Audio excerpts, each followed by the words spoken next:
For the first time in history, people and machinery are working together, realizing a dream. A uniting force that knows no geographical boundaries without regard to race, creed, or color. A new era where communication truly brings people together. This is the dawn of the net. Want to know how it works? Click here to begin your journey into the net. Now, exactly what happened when you clicked on that link? You started a flow of information. This information travels down into your own personal mailroom, where Mr. IP packages it, labels it, and sends it on its way. Each packet is limited in its size. The mailroom must decide how to divide the information and how to package it. Now, the package needs a label containing important information, such as sender's address, receiver's address, and the type of packet it is.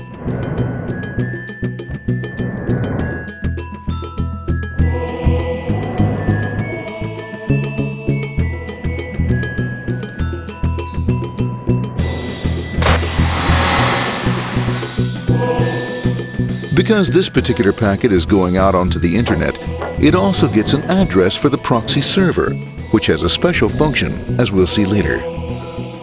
The packet is now launched onto your local area network, or LAN. This network is used to connect all the local computers, routers, printers, etc. for information exchange within the physical walls of the building. The LAN is a pretty uncontrolled place, and unfortunately, accidents can happen.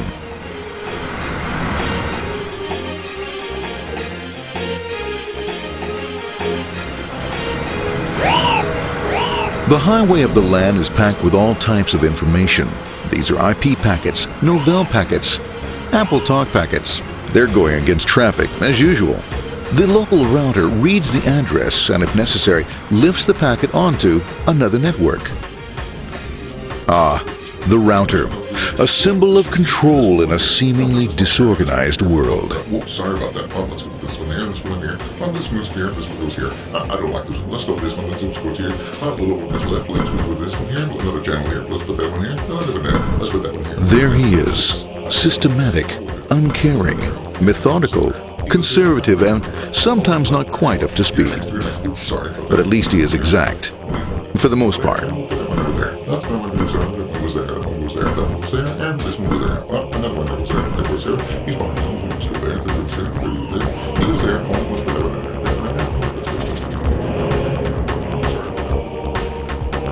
there. As the packets leave the router, they make their way into the corporate intranet and head for the router switch.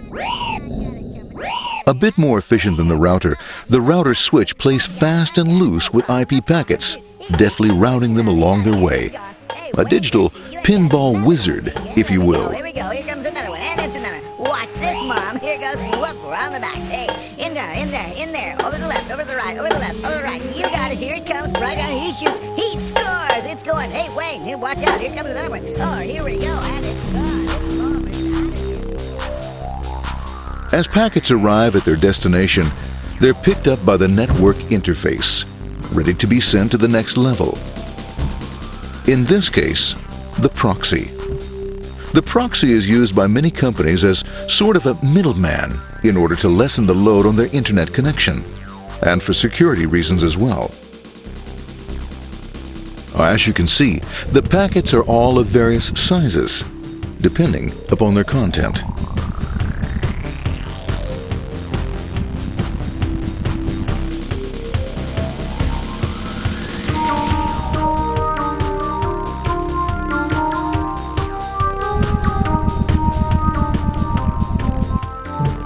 The proxy opens the packet and looks for the web address or URL. Depending upon whether the address is acceptable, the packet is sent on to the internet.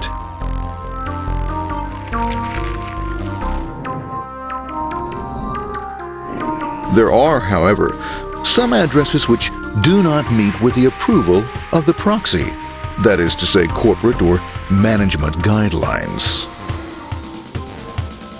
these are summarily dealt with. We'll have none of that. For those who make it, it's on the road again.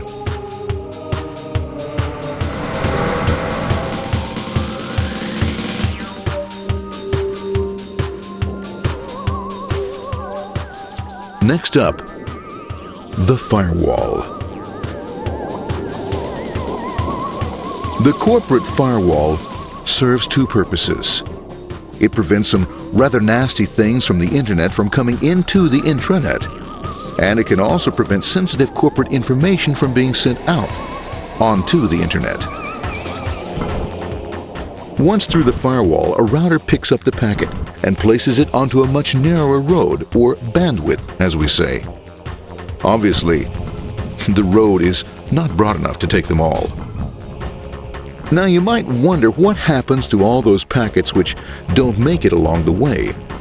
Well, when Mr. IP doesn't receive an acknowledgement that a packet has been received in due time, he simply sends a replacement packet. We are now ready to enter the world of the Internet. A spider web of interconnected networks which span our entire globe. Here, routers and switches establish links between networks. Now, the net is an entirely different environment than you'll find within the protected walls of your LAN. Out here, it's the Wild West. Plenty of space, plenty of opportunities, plenty of things to explore and places to go. Thanks to very little control and regulation, new ideas find fertile soil to push the envelope of their possibilities. But because of this freedom, certain dangers also lurk. You'll never know when you'll meet the dreaded ping of death. A special version of a normal request ping, which some idiot thought up to mess up unsuspecting hosts. The paths our packets take may be via satellite, telephone lines, wireless, or even transoceanic cable. They don't always take the fastest or shortest routes possible, but they will get there. Eventually. Maybe that's why it's sometimes called the worldwide wait. But when everything is working smoothly, you can circumvent the globe 5 times over at the drop of a hat. Literally. And all for the cost of a local call or less. Near the end of our destination, we'll find another firewall. Depending upon your perspective as a data packet, the firewall can be a bastion of security or a dreaded adversary. It all depends on which side you're on and what your intentions are. The firewall is designed to let in only those packets that meet its criteria. This firewall is operating on ports 80 and 25. All attempts to enter through other ports are closed for business.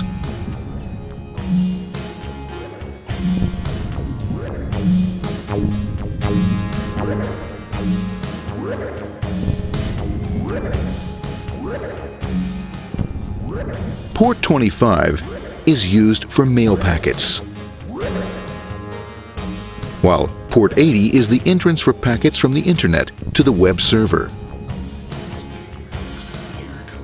Inside the firewall, packets are screened more thoroughly. Some packets make it easily through customs, while others look just a bit dubious. Now, the firewall officer is not easily fooled, such as when this ping of death packet tries to disguise itself as a normal ping packet. It's okay, go on, it's okay, no problem. Have a nice day. Be out of here. Bye. For those packets lucky enough to make it this far, the journey is almost over. It's just a line up on the interface to be taken up into the web server. Nowadays, a web server can run on many things, from a mainframe to a webcam to the computer on your desk, or why not your refrigerator? With a proper setup, you can find out if you have the makings for chicken cacciatore or if you have to go shopping. Remember, this is the dawn of the net. Almost anything's possible. One by one, the packets are received, opened, and unpacked. The information they contain, that is, your request for information, is sent on to the web server application.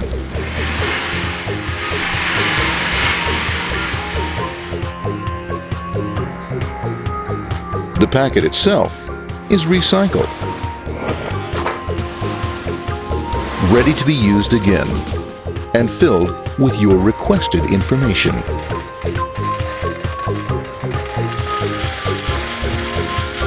Addressed and sent out on its way back to you. Back past the firewall, routers, and on through to the internet.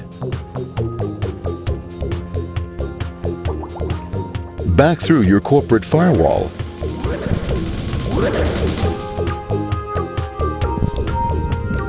And onto your interface.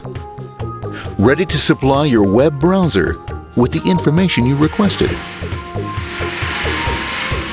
That is, this film.